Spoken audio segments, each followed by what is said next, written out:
Hi everyone, I'm David Aragona, and this is the August 24th edition of Horses to Watch, where we take a look back at some trips, trying to highlight horses that might have had adversity or not put forth their best performances in prior starts and could be worth betting back in the future. This week, we've got three races from the last week of racing at Saratoga, actually from three different days, Thursday, Friday, and Saturday. We're going to begin with a race from last Thursday's card, August 19th. It is the sixth race, a New York bred maiden event going 6 furlongs on a wet main track. We're going to break the horses from the gate and focus on a horse that doesn't do a whole lot of running, finishing at the back of the pack, but one that I think is worth following in the future, and that's the number 4 on the Dean's List. And he was a first-time starter in this race, and I'm going to show the head-on for the entire race because this horse is going to finish pretty far back and be pretty far back for the entirety of this race. And you'll notice now he's all the way on the left, top left corner of the screen, and he's just not really being asked for any run by his rider, Luis Rodriguez Castro, just a first-time starter that clearly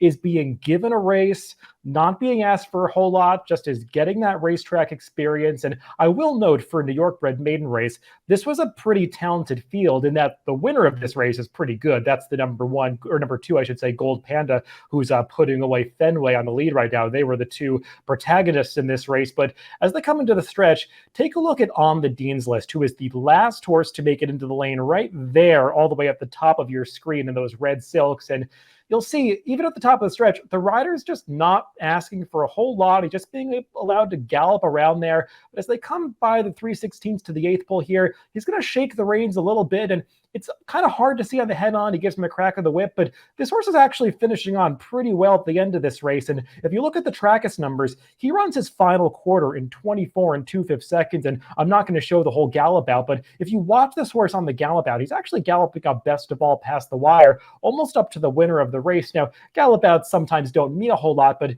just this seems like a horse that, as I said, wasn't really being asked for his best in the debut, and a horse that went off at a gigantic price in this race. He's going out for some very low-profile connections. His trainer, Melvin Winnie, I don't know a whole lot about him. I was looking up in Equipace. He's had a few winners over the past 20 years or so, some at Saratoga, some at Belmont. Now, this horse on the Dean's List is entered back already just 6 days after his debut tomorrow on Wednesday at Saratoga in an open company maiden race. I'm going to say right off the bat, I made him a 30-1 in the morning line. I don't think that's the right spot for him because he's a New York bred that probably should be competing against New York breds, but I'm not that upset about them trying the turf with him since the end is a son of good turf sire Tisway. That just seems like way too ambitious of a spot, but he'll likely get one more racetrack experience if they do run him in that race.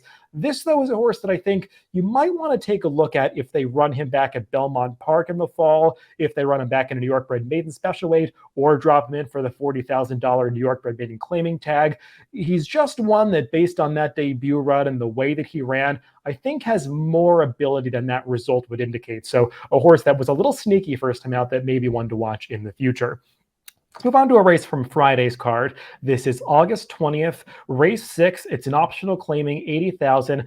Non-winners of 2 other than is the allowance condition, going a mile and 3/16 on the Mellon Turf course. Let's break these runners from the gate. These are fillies and mares, and we're going to focus on one of 2 Chad Brown runners in this race. That is the number 4 Capital Structure. Now, this turf course at Saratoga took a lot of rain this week. There was plenty of rain before the race week started, some rain even during the week. So keep that in mind as you watch this race. Capital Structure broke towards the back of the pack, squeezed back a little bit. You see her in those red and white Klarovich silks, but you see as they come past the wire here, she's getting a little bit too rank under her rider, Jose Ortiz, and is just tugging him up to contest the early pace. That's not really what Jose wanted to do with this horse. You could see coming by the wire the first time, he was trying to settle her towards the back of the pack, but she was having no part of that, and she just gradually makes her way up towards the front end here. And, you know, you're going to see the fractions go up, and they might not seem that quick at first glance. 23 and 3 for the opening quarter. They're going to slow it down quite a bit for the half mile. But keep in mind, this was a turf course that had taken so much rain, and the final time for this race, going a mile and 3/16, is going to be 1:59 and change, which is just much slower than you would typically see these races go, which just speaks to the fact that this was an extremely Yielding to soft, extremely demanding turf course. And in these situations, I like to take a look at the time form US pace figures to see how quickly these horses are actually going relative to the final time. And Capital Structure got 145 time form US pace figures for both of the first two calls of this race. And that is just way too quick going this mile and 3/16 distance. And you're going to see this pace will completely fall apart. And the horses that dominate this race are those three that were towards the back of the pack early. Now, coming to the top of the stretch here, you can see there's Capital Structure with that white face, and Jose Ortiz is basically like just tapping around the right side with the whip a little bit to try to see what he's got. She is not responding to that encouragement at all. And I know some people didn't like the optics here, that he just kind of shakes the reins and basically eases her through the stretch. But when you're on a really yielding turf course like this, and you ask your horse a little bit and they don't pick up at all, they're not going to suddenly start running if you put them in a full-out drive. So I don't mind the fact that Jose Ortiz didn't abuse this horse to attain a better place in coming to the wire. She was never going to hit the board in this race. Clearly, she had done too much work, overexerting herself, pulling him up into the race in the early portion of the race, coming by the wire the first time. So I think this is just a situation where Capital Structure, too aggressive, just didn't handle the yielding ground. She's a pretty big, robust filly that probably just sunk into that bottomless course a little bit. So one that I would definitely look for if she runs back at Belmont, getting back on a firmer turf course next time. Let's finish things up with a race from the Saturday card at Saratoga, August 21st. This is race 8, claiming 35,000. Non-winners of 3 lifetime is the condition, going 7 furlongs on the main track. Let's break these runners from the gate. You'll notice this race took place during a rainstorm, so it's a little bit tough to see, but we are focusing on the number 5, Charlie 50, and he actually breaks on top of the field, does this Linda Rice trainee under Jose Ortiz, and he is briefly going to secure the lead here, but watch as they move about a furlong to 2 furlongs into the race. A couple of rivals range up outside of Charlie 50, and Jose Ortiz makes the decision to basically rein this horse in, take him off the pace a bit, put him in that pocket in behind runners.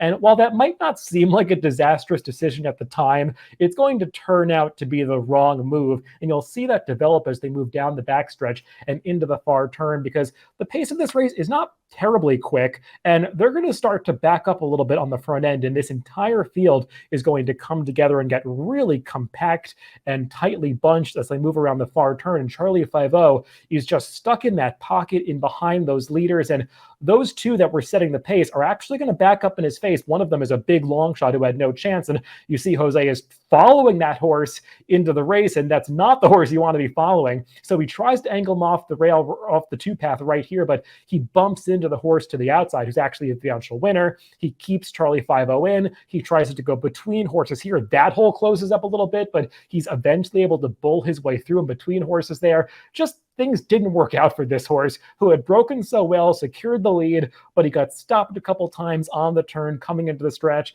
and wasn't able to achieve the result that he probably could have if he had gotten an unencumbered trip. All things considered, I thought he did pretty well to finish 3rd in this race, and he had actually taken a lot of money to go off at 9-2 against a couple of Chad Brown drop-downs who seemed like they were of a much higher class than he was. So I think this Linda Rice trainee was really well meant in this race. He was prepared to run a top effort. He just didn't get to do it because of the trip. You do want to note that Charlie 50 was claimed out of this race by 3 Diamonds Farm and Mike Maker. Very dangerous connections off the claim.